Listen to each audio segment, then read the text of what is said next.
Дел на туристичките места во суседството помал дел на поегзотичните места, а дел ќе останат дома. И годинава македонските граѓани според џебот ќе го поминат летниот одмор.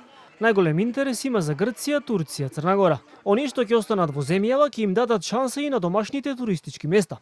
Сепак тие забележуваат дека во земјава не се вложува доволно во инфраструктурата пред се, која според нив е една од најчестите причини зошто изборот за одмор да падне на плажите од регионот. Идеме у Хрватска, на Врач.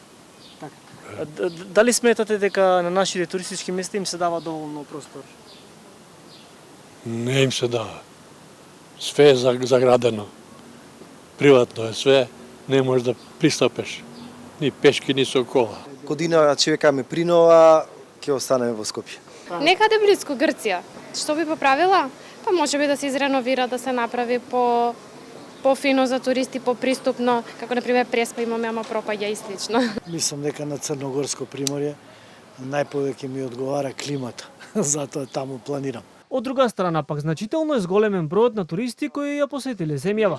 Според Државниот завод за статистика, годинава во периодот од јануари до април бројот на туристи се зголемил за над 21% во споредба со лани. Премиерот Мицкоски кажа дека целта е бројот на ноќевања дополнително да се зголеми. Од она кое што го знам од туроператорите, за следната година се планира најмалку половина милион ноќевања надвор од сезоната во Охрид.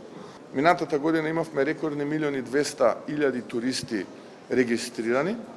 Оваа година целта ни е да стигнеме до 4 милиона ноќевања и до 1,5 милион туристи. Според Државниот завод за статистика, во април годинава во земјава престојувале над 96.000 туристи, од кои дури 78,6% биле странци. Најчесто доаѓале турски, германски, српски и француски државјани.